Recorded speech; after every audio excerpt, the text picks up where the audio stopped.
Hi. Hi. How are you? Hey, thanks for hanging out here today. Hello, you fucks. Welcome to John Solo's Beard Brigade. I'm John Solo. You are not. Welcome to the crowd. Hello, everyone. How are you? Yeah, Alyssa, you've told us a little bit about your move. Little Alyssa Gramlin's in the comments here telling us about her move to the South Carolinas. That's how you say that, isn't it? The South Carolinas. She apparently passed her citizenship test. She's all good to go. And thank you, Alyssa. I like the intro music too. I think today was the blues. Hey, Mary Parks, how the hell are you? Um, today's a big day. It's the story time segment today, and today is going to be me working on something, so it's going to be a live session. Hello, Dawn. Hello, how are you? And today we're working on one of my other favorite Brits projects, Casey Wells. To be fair, Casey is like the OG. She's, I don't actually know what that means. The OG? Who knows? But it's KC. That's what it means. It means KC Wells. We're in the middle of a series of KCs. This is called Maine Men. This is book 4. This is Dylan's Dilemma. Trace is telling me that it means old guard. By the way, Trace, you are in the background, right? I can still hear you, correct? I hope so. Hey, look, there she is. Yay. Hello, Vicky. You are in the car listening. Vicky, I submitted your old client's project last night, Heal. So that one should be coming out relatively soon, I would think. Yeah, we got Nora Phoenix's project done last night, and I stayed up late getting that thing knocked out. So I took a nap today, so I kind of been a little bit off my game, and I'm feeling a little bit weird. Then I woke up to this. It was a smell of cabbage. Cabbage, of all things. Cabbage rolls. Jody was making the cabbage rolls. I have nothing against cabbage. Actually, the taste isn't so awful bad, but it doesn't agree with me, if that makes any sense. I don't really want to go into details, but it doesn't agree with me very well. So I came down to like this wonderful smell. There was like, the cabbage doesn't smell horrible, and cabbage, and there was like some meat in there somewhere, and some rice, and it smelled delicious. And I came down and I saw what it was. Like, oh god damn it, it's cabbage. And Jody heard me swearing from the kitchen, and she came out and she said, "Well, it didn't come out that good, but I've been eating it." I was like, "Well, I'd love to, but I can't eat the cabbage." And then, you know what she called me? She called me Farty McFartson. That's what she called me. To my face, she called me Farty McFartson. Like I didn't eat the cabbage. I didn't do the thing. I didn't. But I think that married couples should be nicer to each other. So anyways, I'm a little bit off my game today, but that's all right. We're going to do this video. We're currently kind of working on this thing here, and I need to get the screen knocked over so it's actually the correct view here. Let's see if this works. Ta-da! Look at that. We got it rolling today.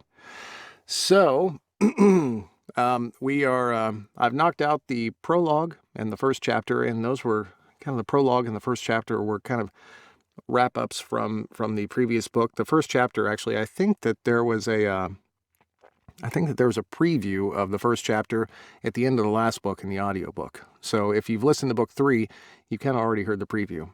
Be aware, as always, this is a work in progress. You're going to hear mistakes. You're going to hear fuck-ups. You're going to hear Trace jump in and call me a dumbass a lot. She loves to do that.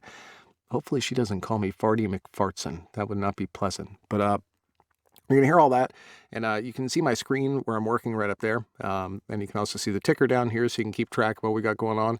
Don't forget, this Sunday we've got a morning coffee coming up at 10 a.m. I'll probably do that from the control room, and we'll probably do the same kind of thing we did last week. I'll tell you about everything that happened during the week and all that good shit, and it will be fun. Hello, Casey Wells. Welcome. Hey, Casey, I just want to make sure, is it okay if I do a work in progress storytime video for your book this week? Let me know if it's not cool. I don't even bother asking Casey anymore to do this. It's kind of rude of me, I think. Maybe I should have tagged her at least. Something. Yeah, I know. I'm pretty good at this shit. But anyways, this is how we're going to work it. Hey, John. Hey, hi, how are I you? tagged her in the promo post a couple hours ago. See, there's a reason why Tracy Johns is here. Thank you for being my second brain. I do appreciate that. Anyways, so the scene that we're working on today is what I classically refer to as the dinner party scene. A lot of narrators have this term for it. The dinner party scene is where the author throws about 500 characters that have been in previous books all into one scene all at once. It's not very hard for an author. She's just like Bob said, but for a narrator, these are challenging scenes because there's a lot of different voices. And some narrators specialize in voices, others don't. I kind of do some voices. I'm not fantastic at it, but what I like to do is make sure that people know who's talking just by the sound and the inflections of my voice and my tonal quality. And it's kind of hard to keep track of all these fucking characters all in the same scene. So thanks, K.C. Wells, for doing that to me. Not that other authors don't do it. But that's what we got going on here. So if you haven't heard this series, you might be a little confused because there's a lot of fucking characters jumping in here. But it is what it is. I'm assuming if you're watching this, you've probably listened or read the other books. And as always, there are spoilers ahead, so be aware. If you don't want to hear spoilers for this series, please do not listen any further than this. So, without any more talking from me, even though I'm going to talk a bunch more because that's what they pay me for, here we go.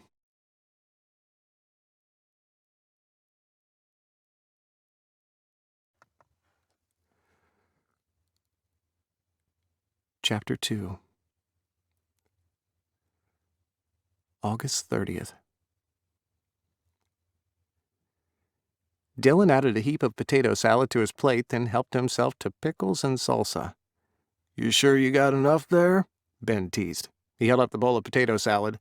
"Why not just take the lot and be done with it?" "Leave him be." Seb paused in his task of turning the burgers and chicken fillets. "That's Grammy's recipe, isn't it?" When Levi nodded, Seb grinned. "Enough said. Get it while there's still some left." He glanced at Marcus's plate and smirked. "Smart man, you already did." Dylan headed for the nearest empty chair. Brunch was a free-for-all, with grilled meat, salads, even mac and cheese. Buckets of ice stood around the small yard, filled with soda, water, iced tea, and, of course, beer, though it was a little early in the day for him. Every available seat was out there. We've gone from 8 to 11. Dylan couldn't help wondering if more of them were going to find partners. Of course they fucking are, if Casey has anything to do with it. 11. Dylan couldn't help wondering if more of them were going to find partners. This seems to be the year for it. Seb was the biggest surprise of all. Dylan didn't think he'd ever get over the shop. Well, he was shopping around. Seems to be the year for it. Seb was the biggest surprise of all. Dylan didn't think he'd ever get over the shock of Seb settling down. Marcus looked as though he was pretty, one more time. Seems to be the year for it. Seb was the biggest surprise of all. Dylan didn't think he'd ever get over the shock of Seb settling down. Marcus looked as though he was a pretty good match. "Hey, Aaron, you got anything planned for after brunch?" Finn demanded. His eyes twinkled. "As long as it's not climbing Mount Champlain, I'm in." Which one is Aaron? I think I know. "As long as it's not climbing Mount Champlain, I'm in." "I thought we could take it easy this time." Aaron glanced at the sky. "It's such a beautiful day, I thought we could all go to the beach. Sand Beach is right around the corner, and it's a great spot." Wade nodded.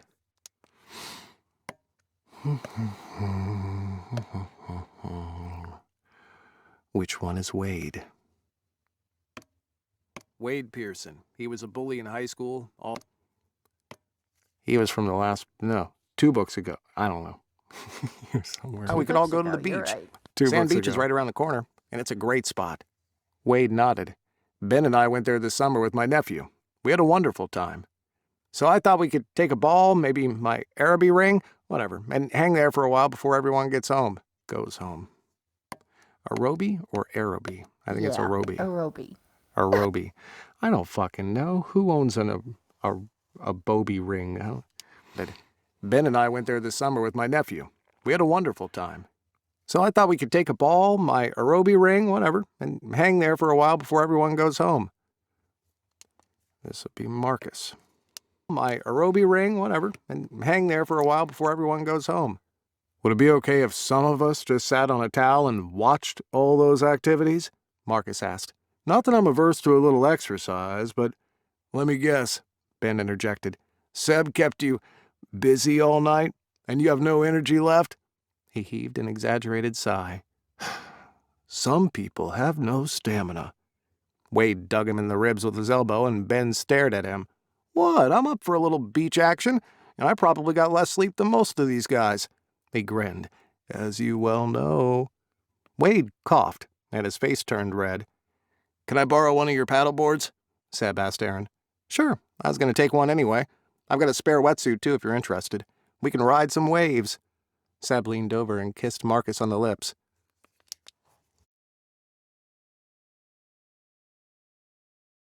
"Waves." Seb leaned over and kissed Marcus on the lips. "You get to watch me make a fool of myself out there." Marcus stroked Seb's cheek. "I am never going to think you're a fool. In my dictionary, under perfect, it says, see Seb Williams." Noah let out a sigh. "That is freaking adorable." Dylan couldn't help noticing how Levi's face tightened just a tad. What's his problem? Marcus came over and sat beside Dylan. "Hey." He took a forkful of the potato salad and his eyes widened. "Oh my God." Dylan chuckled. "I know. Grammy's a freaking genius when it comes to cooking, except she's a pretty cool old..."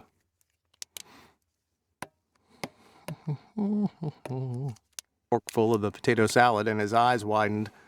"Oh my God." Dylan chuckled. "I know. Grammy's a freaking genius when it comes to cooking, except she's a pretty cool all-rounder. I must meet her one day. Seb has mentioned her a few times." Dylan smiled. "I'm sure you'll meet her. Maybe Halloween? Grammy throws a wicked party every year." "Guys," Sean got up from his chair. "It's been great, but I've got to go." Aaron gave him a hug. "Thanks for coming. And give my love to your dad." "I will. I'll wait for a moment when he's thinking clearly. He still gets them, just not very often these days." "Take care, Sean," Dylan called out. "And remember what I said." Sean smiled. "I will. And thanks. I might take you up on that offer one of these days." He waved to everyone, and Aaron accompanied him into the house. "Sounds like Sean has a lot on his plate," Marcus murmured. "His dad has dementia, and he's gotten worse recently. Sean's all he's got." Dylan took a peek around them. All the others were engaged in conversations. He leaned in closer. "About our conversation last night. I want to thank you." "What for? Talking to you?" "What you had to say was important, and you gave me something to think about. In fact, I was thinking about it most of the night." Marcus's eyes were kind.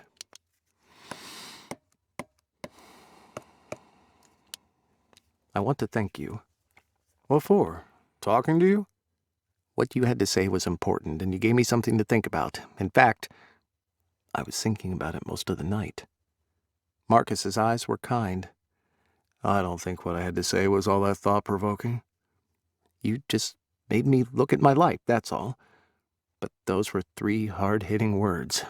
Explore, dream, discover." Marcus tilted his head. "Have I set you off on a voyage of exploration?" Dylan's face grew warm. "Maybe. Maybe not." The conversation with Marcus had been the most he'd ever shared. Not one of the guys knew what went on inside Dylan's head. Maybe... Not one of the guys knew what went on inside Dylan's head.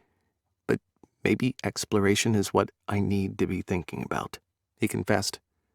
"Where do you live?" "Wells. I share a house with 3 other guys who work in the hotel." Marcus smiled. "I'm not that far from there.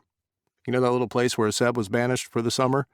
Well, that's where I am right now, until I find a place of my own. But Cape Porpoise is only about half an hour from Wells, so if you need to talk, come see me." Marcus pulled his wallet from his jeans pocket, opened it, and took out a card. "Ignore the office number. That's my cell underneath. You can call me, or you can come over and we can sit down over a coffee or a beer or something. I work from home now, so I'm there most of the time." His eyes sparkled. "And if it's during the semester, Seb won't be around, in case there's something you'd rather he doesn't hear." Dylan couldn't help smiling. "You know, for someone who's only just met us, you have a really good handle on the situation." Marcus shrugged. "I saw how you were last night when we talked. I know that there..." Marcus shrugged. "I saw how you were last night when we talked. I know they're your friends, but that doesn't mean they can't get under your skin. And it might be easier to talk to someone who's a relative stranger instead of people you've known most of your life. You might be right about that. In fact, Marcus had nailed it. There was so much Dylan kept to himself, even though he'd been around these guys since junior high. He'd spent most of his life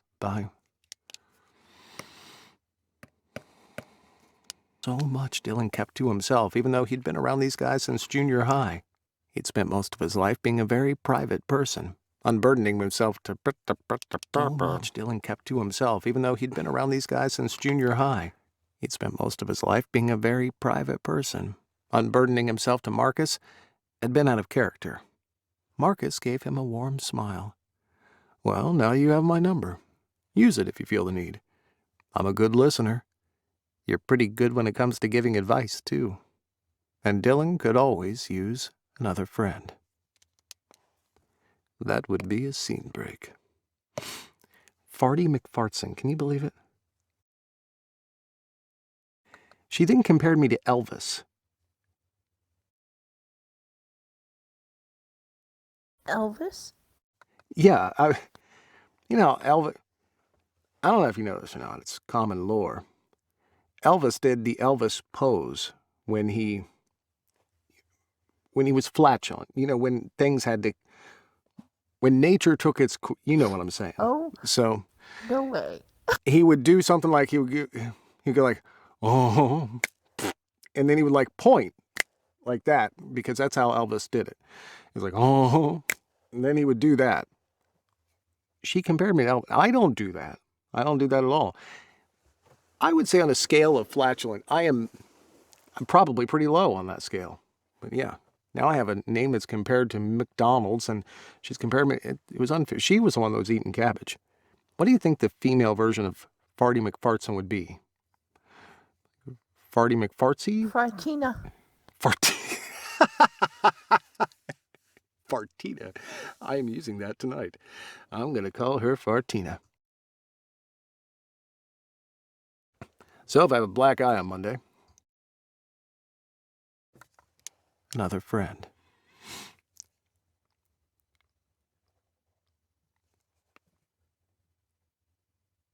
The sand was warm beneath his bare feet, and the sun was hot on his head. Finn and Joel walked along the shoreline holding hands, and the sight made Dylan's throat tighten. Wade and Ben lay together on a beach towel, talking in low voices. Levi and Noah tossed an Araby back and forth. Araby. That's how it was, right? Arobi. Like a Roby. Well, who the hell knows what...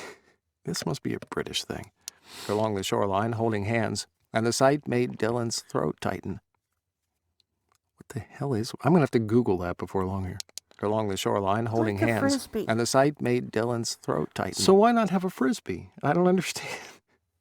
Maybe I should say it in a British accent. Levi and Noah tossed an Araby along the shoreline, holding hands, and the sight made Dylan's throat tighten. Wade and Ben lay together on a beach towel, talking in low voices. Levi and Noah tossed an Araby along the shoreline, holding hands, and the sight made Dylan's throat tighten. Wade and Ben lay together on a beach towel, talking in low voices.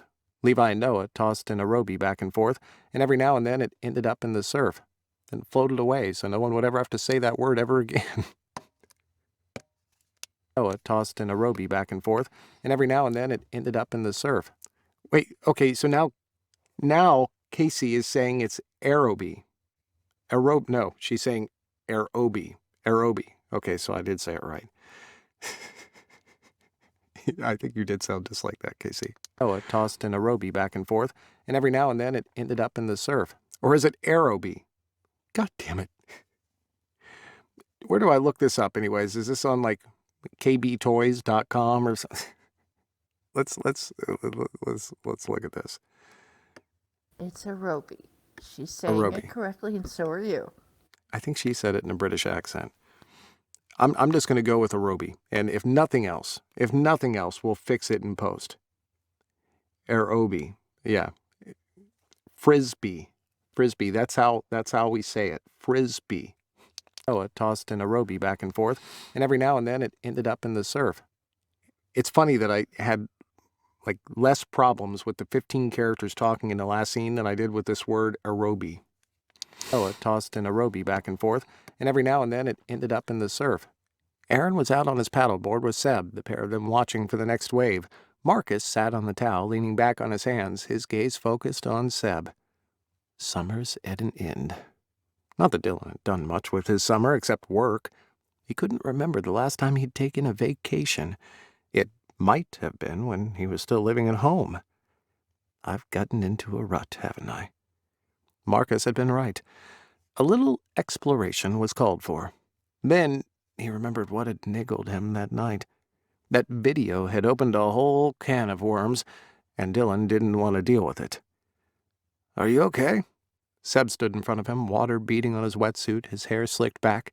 Aaron stood a little farther away, toweling off his hair. "Huh?" Seb knelt on the sand like that. "Huh?"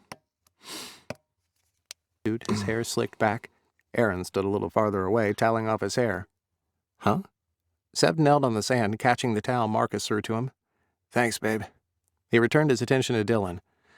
"You seem kind of distracted." "I have something on my mind. Kind of a problem I need to solve." "Can we help?" Ben sat up. "I'm not sure." Sharing his thorny issue might reveal more than Dylan was prepared to bring into the light of day. Seb sat cross-legged on the towel next to Marcus, peeling the suit down to his waist. "Well, tell us what the problem is, and we'll put our heads together." "What Seb said," Aaron added, sitting on his damp towel. Tell them. He didn't need to go into details, after all. "Okay, before we go any further, I'm going to assume that every one of us... Fly casual. Tell them. He didn't need to go into details, after all. "Okay, before we go any further, I'm going to assume that every one of us here at some point or other has watched porn, right?" Seb gaped. "Oh my God, you're going to do porn." Dylan rolled his eyes. "For Christ's sake, can you be sensible for a minute?" Seb straightened his features.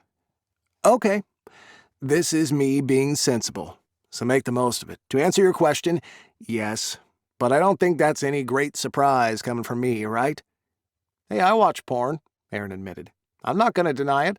Nothing wrong with that. So what's the problem?" Dylan took a deep breath. "Okay, so there's this porn star I follow. I watch all of her movies." His chest constricted a little at the lie. "Well, while I was watching her most recent one, I noticed something. The room she was filming in looked kinda. While I was watching her most recent one, I noticed something. The room she was filming in looked kind of familiar. And then I realized why. They were filming in my hotel." Ben grinned. "Hey, this could be your big chance, Dylan. I can see the script now. Server knocks on the door and ends up fucking the sexy guest." His eyes gleamed. "You could have a whole new future. Probably pays better than working in the hotel, too." Wade cleared his throat. Wade. For some reason, I can never remember Wade. Wade Pearson. That's right. He's book 2. "Pays better than working in the hotel, too." Wade cleared his throat. "I don't think you're helping." He addressed Dylan. "So what's the problem?" "The thing is, my manager, he has this rule. He's been manager there for God knows how long, and the hotel's reputation means a lot to him. So everyone who gets taken on has to swear that if they see anything that would damage that reputation, they have to report it." Dylan sighed. "This is my problem. She isn't doing any harm. She's just making a living, but if I tell him and he catches her the next time..." Seb scowled. "This manager, is he the same... him and he catches her the next time..." Seb scowled. "This manager, is he the same asshole who objected to a guest hanging a pride flag from their balcony last year?" "Yeah, that's him." His excuse was it was a safety hazard. Dylan rolled his eyes. "Then I say tell him nothing. He'd object to any sex being filmed in his hotel." He shook his head. "The guy walks as if he has a flagpole up his ass. See? I can say that because I've stayed in the hotel. He peered at Dylan. I'm right, aren't I? Dylan tried to keep a straight face.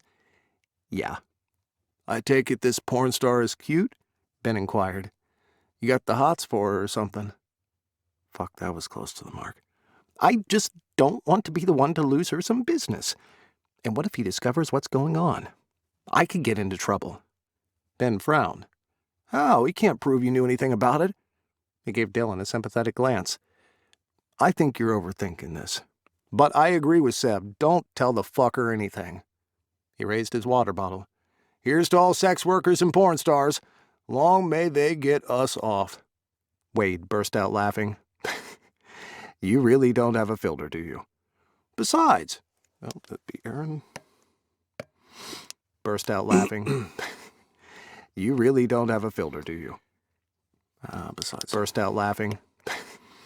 You really don't have a filter, do you? Besides, who's to say she'll come back to the hotel to film there again? Aaron remarked. That might have been a one-off. Dylan hoped so. Aaron heaved a heavy sigh. I hate to be the one to bring it into this, but you've all got a long drive ahead of you. Apart from Ben and Wade, that is. His expression grew gloomy. Work tomorrow. More mass holes to deal with. The season can't end fast enough for me. He peered at Dylan. Things will get quieter for you, too, no doubt. Dylan nodded. After Labor Day, for sure. Sure. Things will get quieter for you, too, no doubt. Dylan nodded. After Labor Day, sure. Then we'll be gearing up for Halloween. Seb patted Marcus's knee. You should see the hotel, then. Cobwebs, spiders. Then we'll be gearing up for Halloween. Seb patted Marcus's knee. You should see the hotel then. Cobwebs, spiders, witches, skeletons. It looks amazing. Dylan cackled. Let's hope you're... Cobwebs, spiders, witches, skeletons. It looks amazing. Seb patted. Dylan cackled. Cobwebs, spiders, witches, skeletons. It looks amazing. Dylan cackled. Let's hope you're still saying that come Halloween, because it'll probably be me who's doing the decorating this year. Gotta earn that supervisor's pay, right? I'm Marcus. Who's doing the decorating this year? Gotta earn that supervisor's pay, right? I'm sure you'll do a wonderful job, Marcus said warmly. Then he glanced at Seb. You'll never catch me saying no to a night in a hotel. I worked that much out. Let's go back to Marcus's line. I can play that better. You'll do a wonderful job, Marcus said warmly. Then he glanced at Seb. You'll never see me, catch me. You'll do a wonderful job, Marcus said warmly. Then he glanced at Seb. You'll never catch me saying no to a night in a hotel. I worked that much out last night, Seb said with a grin. Dylan wasn't really listening. He was too busy thinking about Mark Roman. As much as he'd loved to see him in the flesh, as it were, he didn't want Mark anywhere near that hotel. Find some other place to shoot porn, okay? And that would be the end of Chapter 2 of Dylan's Dilemma. Thank you all for hanging out. I believe my buddy Nick J. Russo is doing a video here in about a half hour over in his group. And then I'll be back around on Sunday. There will be no working in Discord tomorrow. I'm taking the day off to go visit my family, but I'll be working on Sunday after morning coffee. So thanks for hanging out. Casey, thank you as always. I love you, hon. I miss you, too. I can't wait for you to come on back over to the States. And maybe next book, kill off 3 or 4 of these guys, so I don't have to do their voices anymore. You got me. Anyways, love you, fucks. Have fun. I will see you on Sunday morning. Oh, see, I did that all fancy, and then I forgot that I got to hit the end show button. So, love you, Casey. See you.